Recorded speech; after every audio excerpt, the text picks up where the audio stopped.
A mediados de 2018, Google actualizó las imágenes de Street View en el municipio de Ecatepec de Morelos, México. Entre miles de nuevas capturas, hubo una que pasó desapercibida, un lote vacío, sin nada especial, solo maleza crecida y algunas bolsas de basura por el terreno. Parecía solo eso, basura, pero lo que esas bolsas ocultaban era algo mucho más oscuro.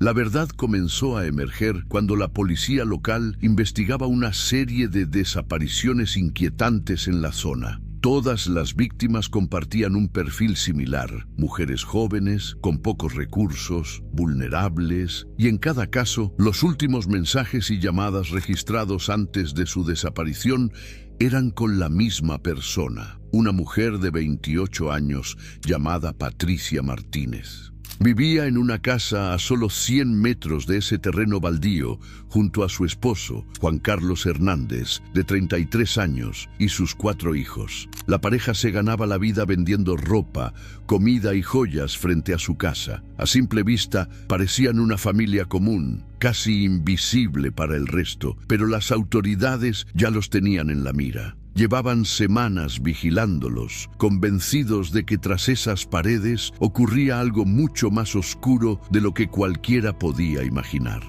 El 4 de octubre, los investigadores vieron a la pareja caminando tranquilamente por la calle, empujando un carrito para bebé.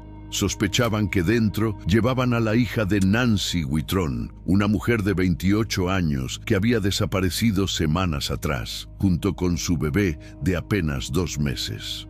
Con la esperanza de evitar una tragedia, los agentes intervinieron de inmediato. Detuvieron a Patricia y a Juan y revisaron el interior del carrito, pero lo que encontraron dentro no fue una bebé. Eran los restos desmembrados de una mujer. La pareja no paseaba, se dirigía al mismo lote baldío con la intención de deshacerse, una vez más, de la evidencia de su crimen. Pero lo que vino después fue el verdadero rostro del horror. Al registrar la vivienda, los agentes encontraron una escena escalofriante: restos humanos, docenas, desmembrados, guardados en el refrigerador como si fueran carne cualquiera, envueltos en bolsas de plástico y algunos sepultados en bloques de cemento. Las bolsas de cemento apiladas en la casa coincidían exactamente con las que estaban tiradas en aquel terreno olvidado. Poco después de ser arrestado, Juan lo confesó todo, y lo que reveló dejó claro cuán profundamente retorcida era esta pareja. Aseguró que él y Patricia habían asesinado a casi 28 mujeres desde 2012, incluida la hija de 13 años de uno de sus vecinos. Su método era siempre el mismo: engañaban a mujeres pobres y vulnerables con promesas de ropa gratuita o empleos bien pagados, pero tras cruzar la puerta de esa casa, lo que venía era una pesadilla. Las mataban con una crueldad indescriptible. Después, ocultaban los cuerpos en bolsas de plástico o los enterraban en bloques de cemento. Y lo más perturbador aún estaba por salir a la luz. Patricia confesó que cocinaba partes de las víctimas y se las comía. Incluso llegó a alimentar con ellas a sus perros. Pues dice que la mata, que le da aquí, le da acá, y pues que la lleva al baño y que la descuartiza.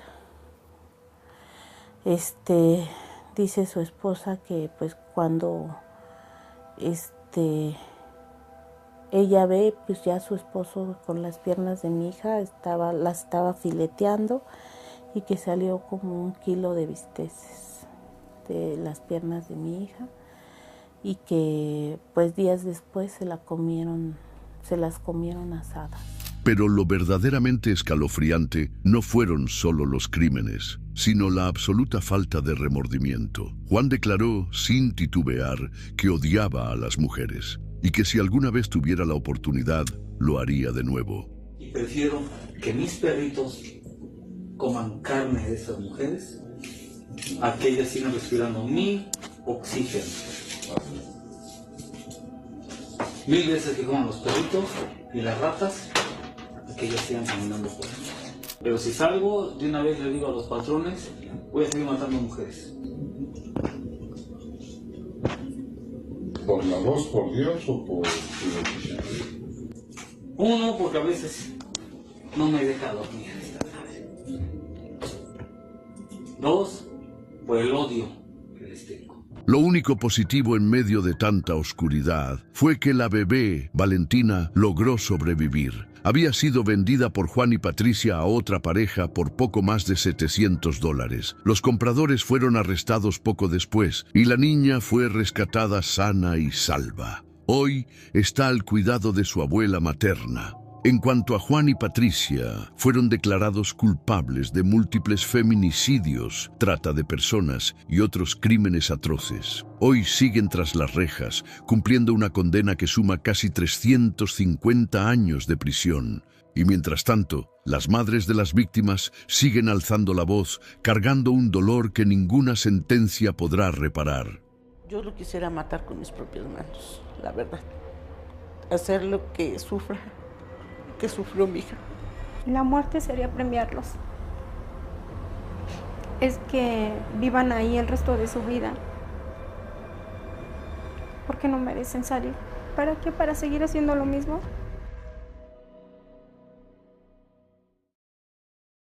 En octubre de 2024, un coche de Google Street View recorría las tranquilas calles del pequeño pueblo de Tajueco, en la provincia española de Soria. Una imagen captó a un hombre cargando una gran bolsa blanca en el maletero de su auto. Podía parecer cualquier cosa, pero la forma era demasiado parecida a la de un cuerpo humano, y, lamentablemente, lo era. Dentro de esa bolsa estaban los restos de Jorge Luis Pérez, un cubano de 32 años, desaparecido desde noviembre de 2023. Días antes, Jorge envió un último mensaje a su familia.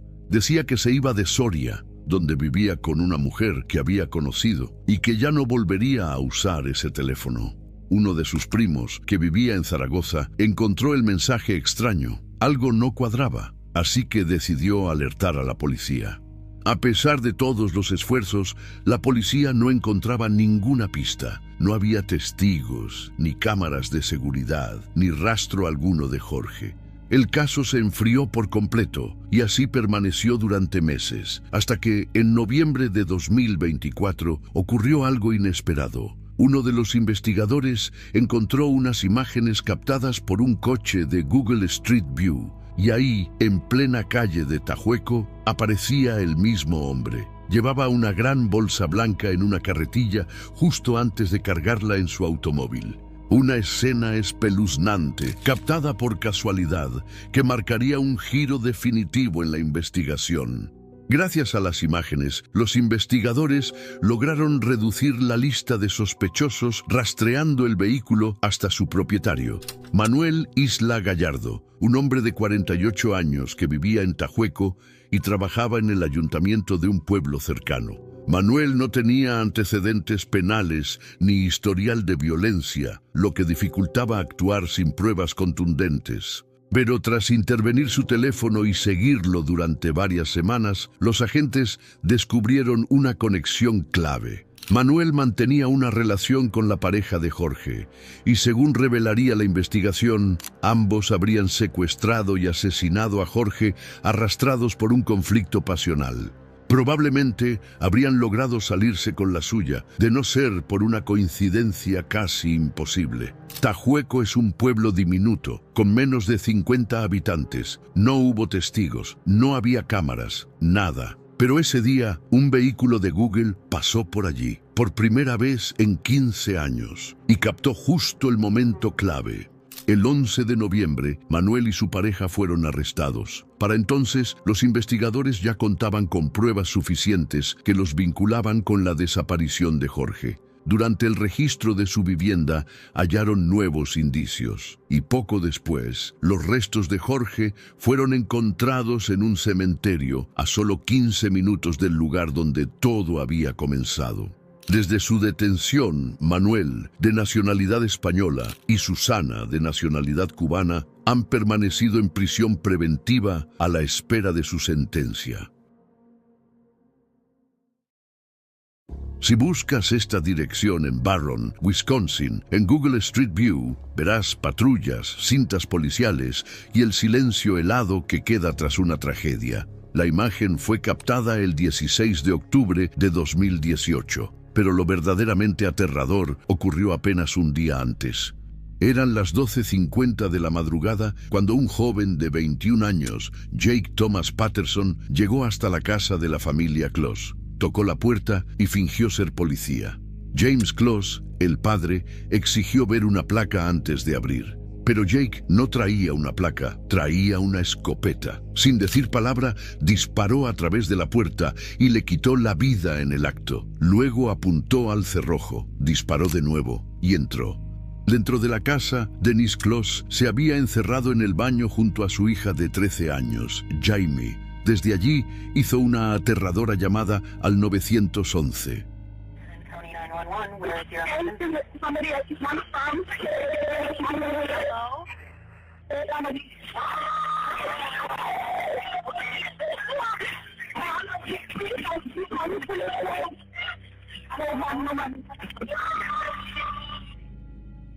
Los oficiales llegaron al lugar, pero ya era demasiado tarde. Poco después de la llamada a emergencias, Jake derribó también la puerta del baño y disparó contra Denise. Cuando la policía ingresó a la vivienda, ambos padres, James y Denise Close, ya estaban muertos.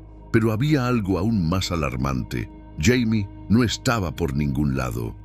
Rápidamente los oficiales se dieron cuenta de que había sido secuestrada. De hecho, uno de los patrulleros que acudía al lugar cruzó sin saberlo con el auto en el que Jake escapaba con la niña. Según revelaría la investigación, Jake había desarrollado una enfermiza obsesión con Jamie. La había visto bajar del autobús escolar y desde entonces la estuvo vigilando durante semanas. Su único objetivo esa noche era secuestrarla. La llevó a una cabaña remota, escondida entre los bosques de Wisconsin, a más de 120 kilómetros de distancia, y la encerró. Mientras tanto, las autoridades comenzaron la búsqueda de inmediato, pero no tenían pistas concretas. Incluso el FBI emitió una alerta nacional y ofreció $25,000 por cualquier información que ayudara a localizarla.